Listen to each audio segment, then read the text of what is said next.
잠언 30장 2절부터 5절 말씀입니다. 나는 다른 사람에게 비하면 짐승이라 내게는 사람의 총명이 있지 아니하니라. 나는 지혜를 배우지 못하였고 또 거룩하신 자를 아는 지식이 없거니와 하늘에 올라갔다가 내려온 자가 누구인지 바람을 그 장중에 모은 자가 누구인지 물을 옷에 싼 자가 누구인지 땅의 모든 끝을 정한 자가 누구인지 그의 이름이 무엇인지 그의 아들의 이름이 무엇인지 너는 아느냐. 하나님의 말씀은 다 순전하며 하나님은 그를 의지하는 자의 방패시니라. 사람은 누구나 지혜를 원합니다. 돈을 버는 지혜, 성공하는 지혜, 인정받는 지혜, 위기를 피하는 지혜, 내 인생을 무너지지 않게 지키는 지혜. 우리는 끊임없이 이런 지혜를 찾습니다. 그런데 가만히 보면 우리가 원하는 지혜는 대부분 하나로 모입니다. 나를 살리는 지혜입니다. 내가 더 잘되고 더 안전해지고 더 괜찮은 사람이 되는 지혜. 심지어 신앙 안에서도 우리는 이런 지혜를 원합니다. 말씀을 통해 내가 더 나아지고 기도를 통해 내 문제가 해결되고 믿음을 통해 내 인생이 회복되기를 원합니다. 물론 이것이 전부 잘못이라는 말은 아닙니다. 그러나 성경이 말하는 참 지혜는 인간이 본능적으로 원하는 지혜와 전혀 다른 방향을 향합니다. 성경이 말하는 참 지혜는 나를 더 강하게 만들어주는 지혜가 아닙니다. 오히려 내가 붙들고 있던 의로움, 가능성, 하나님 앞에서 괜찮은 사람이라고 생각했던 모든 근거를 무너뜨리는 지혜입니다. 왜냐하면 하나님이 보여주신 참 지혜는 십자가에 못 박힌 그리스도이기 때문입니다. 잠언 30장에는 아굴이라는 사람이 등장합니다. 잠언은 지혜의 책입니다. 그렇다면 우리는 당연히 아주 지혜로운 사람, 인생의 답을 깨달은 사람, 하나님과 세상을 꿰뚫어 보는 사람을 기대하게 됩니다. 그런데 아굴은 자신을 전혀 그렇게 소개하지 않습니다. 그는 말합니다. 나는 다른 사람에게 비하면 짐승이라. 내게는 사람의 총명이 있지 아니하니라. 나는 지혜를 배우지 못하였고 또 거룩하신 자를 아는 지식이 없거니와. 지혜의 책에 등장한 사람이 자신을 지혜롭다고 말하지 않습니다. 오히려 자신은 짐승 같고 총명이 없고 지혜를 배우지 못했으며 거룩하신 자를 아는 지식도 없다고 고백합니다. 성경은 바로 이 고백을 참 지혜 앞에 선 인간의 자리로 보여줍니다. 참 지혜를 만난 사람은 이제 내가 알았다 라고 말하지 않습니다. 오히려 나는 모른다, 나는 지혜롭지 않다, 나는 하나님을 안다고 말할 수 없는 사람이다 라고 고백하게 됩니다. 이것이 성경이 말하는 지혜의 시작입니다. 아굴은 계속해서 묻습니다. 하늘에 올라갔다가 내려온 자가 누구인지, 바람을 그 장중에 모은 자가 누구인지, 물을 옷에 싼 자가 누구인지, 땅의 모든 끝을 정한 자가 누구인지, 그의 이름이 무엇인지, 그의 아들의 이름이 무엇인지 너는 아느냐. 인간은 많은 것을 안다고 말합니다. 지식도 있고 기술도 있고 경험도 있고 인생을 살아가며 쌓아온 판단도 있습니다. 그러나 인간은 자기 생명 하나도 마음대로 붙들 수 없습니다. 내일 내가 살아있을지도 모르고 내 몸 하나, 내 마음 하나도 온전히 다스리지 못합니다. 그런 인간이 어떻게 하나님을 다 안다고 말할 수 있습니까? 그래서 아굴은 묻습니다. 그의 이름이 무엇이냐? 그의 아들의 이름이 무엇이냐? 이 질문은 구약의 지혜가 누군가를 기다리고 있음을 보여줍니다. 인간은 하나님께 올라갈 수 없습니다. 자기 지혜로 하늘의 비밀을 열 수 없고 자기 열심으로 하나님을 붙잡을 수도 없습니다. 그래서 하나님이 내려오셔야 합니다. 하늘에 올라갔다가 내려온 자, 하나님의 이름을 드러내는 자, 하나님의 아들이신 분, 그분이 바로 예수 그리스도이십니다. 여기서 우리가 반드시 정리해야 할 것이 있습니다. 성경은 하나님의 지혜와 세상의 지혜를 말합니다. 그런데 우리는 보통 세상의 지혜라고 하면 돈 버는 지혜, 성공하는 지혜, 처세술, 자기계발 같은 것만 생각합니다. 물론 그런 것도 세상의 지혜일 수 있습니다. 하지만 성경이 더 깊이 폭로하는 세상의 지혜는 하나님 없이 사는 지혜만이 아닙니다. 더 무서운 것은 하나님을 말하면서도 결국 자기를 세우는 지혜입니다. 말씀을 가지고 자기 의를 세우고 기도를 하면서 자기 왕국을 구하고 순종을 말하면서 자신의 경건을 증명하려는 지혜입니다. 바울은 로마서 10장에서 이렇게 말합니다. 그들이 하나님께 열심히 있으나 올바른 지식을 따른 것이 아니니라. 하나님의 의를 모르고 자기 의를 세우려고 힘써 하나님의 의에 복종하지 아니하였느니라. 그들에게 열심이 없었던 것이 아닙니다. 말씀도 있었고 종교도 있었고 하나님을 향한 열정도 있었습니다. 문제는 그 모든 것이 그리스도께 복종하지 않았다는 것입니다. 하나님의 의를 모르고 자기 의를 세우는 데 사용되었다는 것입니다. 이것이 성경이 폭로하는 세상의 지혜입니다. 십자가 없는 말씀 연구, 십자가 없는 순종, 십자가 없는 열심, 십자가 없는 경건. 겉으로는 하나님을 말하지만 중심에는 내가 있는 것. 이것이 세상의 지혜입니다.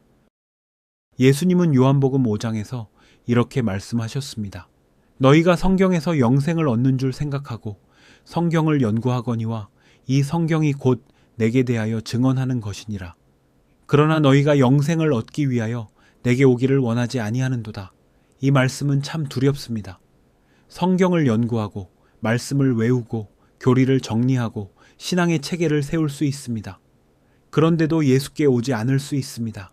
성경을 통해 영생을 얻으려고 하면서도 성경이 증언하는 그리스도께는 나오지 않을 수 있습니다.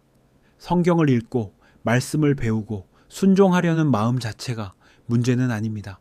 문제는 그 모든 열심이 십자가의 그리스도께 향하지 않고 결국 나를 증명하는 도구가 될 때입니다.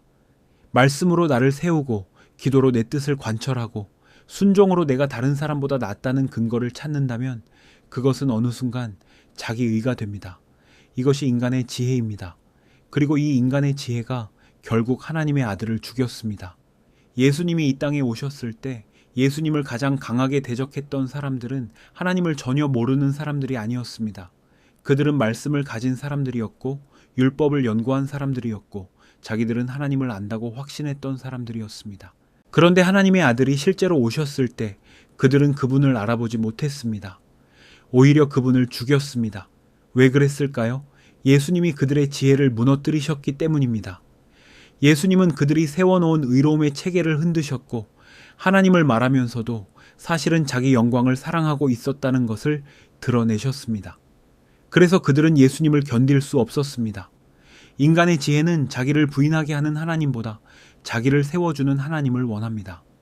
자기 왕국을 무너뜨리는 그리스도보다 자기 왕국을 축복해주는 그리스도를 원합니다. 그러나 예수님은 그렇게 오시지 않았습니다. 예수님은 인간의 가능성을 인정하거나 인간의 종교성을 완성해주러 오신 것이 아닙니다. 예수님은 죄인을 구원하러 오셨습니다. 그리고 그 구원은 인간이 세워지는 방식이 아니라 인간이 십자가 앞에서 끝나는 방식으로 이루어졌습니다. 바울은 고린도전서에서 이렇게 말합니다. 유대인은 표적을 구하고 헬라인은 지혜를 찾으나 우리는 십자가에 못 박힌 그리스도를 전하니 유대인에게는 거리끼는 것이요 이방인에게는 미련한 것이로되 오직 부르심을 받은 자들에게는 그리스도는 하나님의 능력이요 하나님의 지혜니라. 유대인은 표적을 구했고 헬라인은 지혜를 찾았습니다. 그러나 하나님이 보여주신 답은 십자가에 못 박힌 그리스도였습니다. 인간은 강한 하나님을 원합니다. 문제를 해결해주고 내 인생을 성공으로 이끌어주는 하나님을 원합니다. 그런데 하나님은 힘없이 달리신 예수, 조롱받으신 예수, 버림받고 피 흘리신 예수, 죽임당하신 어린 양을 보여주셨습니다. 그리고 말씀하십니다. 이분이 나의 능력이고 이분이 나의 지혜다. 왜 십자가가 하나님의 지혜입니까? 십자가는 인간의 죄가 가장 선명하게 드러난 자리입니다. 하나님을 안다고 말하던 인간이, 말씀을 가지고 있던 인간이, 자신이 옳다고 믿었던 인간이 하나님의 아들을 죽인 자리이기 때문입니다. 그런데 하나님은 바로 그 자리에서 인간의 죄만 드러내신 것이 아니라 하나님의 사랑도 함께 나타내셨습니다. 인간이 하나님을 죽인 그 자리에서 하나님은 인간을 살리셨습니다. 그래서 십자가는 인간의 지혜가 끝나는 자리이며 동시에 하나님의 지혜가 드러나는 자리입니다. 고린도전서 1장 30절은 이렇게 말합니다. 예수는 하나님으로부터 나와서 우리에게 지혜와 의로움과 거룩함과 구원함이 되셨으니. 예수님은 우리에게 더 나은 삶의 방법을 알려주러 오신 분이 아닙니다. 부족한 지혜를 조금 보태주러 오신 분도 아닙니다. 그리스도 자신이 우리의 지혜가 되셨습니다. 그러므로 성도는 자기 지혜를 쌓아 자신을 완성하는 사람이 아니라 이미 완성된 지혜이신 그리스도 안에서 그분을 증거하는 사람입니다. 내가 얼마나 지혜로운지를 증명하는 것이 성도의 삶이 아닙니다. 내 삶의 연약함과 무너짐 속에서도 그리스도만이 참 지혜이심을 드러내는 것, 그것이 성도의 증언입니다. 그래서 아굴의 기도가 중요합니다. 헛된 것과 거짓말을 내게서 멀리 하옵시며 나를 가난하게도 마옵시고 부하게도 마옵시고 오직 필요한 양식으로 나를 먹이시옵소서. 이 기도는 단순히 적당히 살게 해달라는 기도가 아닙니다. 주님, 내 안에 있는 헛된 중심을 무너뜨려 주십시오. 하나님을 말하면서도 나를 위한 거짓을 살지 않게 해주십시오. 부요함도 가난함도 하나님보다 커지지 않게 해주십시오. 내 삶에 오직 그리스도만 남게 해주십시오. 이것이 지혜자의 기도입니다. 이제 다시 처음 질문으로 돌아가야 합니다. 우리는 어떤 지혜를 원했습니까? 성공하는 지혜입니까? 인정받는 지혜입니까? 나를 더 괜찮은 신앙인으로 만들어주는 지혜입니까? 말씀을 가지고도 나를 증명하는 지혜를 원했던 것은 아닙니까? 기도를 하면서도 하나님 나라가 아니라 내 왕국을 세우는 지혜를 원했던 것은 아닙니까? 인간의 지혜가 하나님의 아들을 죽였습니다. 그러나 하나님은 바로 그 십자가 안에 참 지혜를 감추셨습니다. 십자가에 못 박힌 그리스도, 그분이 하나님의 능력이요 하나님의 지혜입니다. 예수님은 우리의 의로움과 거룩함과 구원을 따로 나누어 주신 것이 아니라 그분 자신이 우리의 모든 것이 되셨습니다. 그러므로 우리가 구해야 할 지혜는 나를 더 지혜롭게 보이게 하는 지혜가 아닙니다. 나를 십자가 앞에서 무너뜨리고 지혜 되신 그리스도만 증거하게 하는 하나님의 지혜입니다. 오늘도 십자가에 못 박힌 그리스도만이 하나님의 능력이요 하나님의 지혜입니다. 그리고 그리스도는 이미 우리의 지혜가 되셨습니다.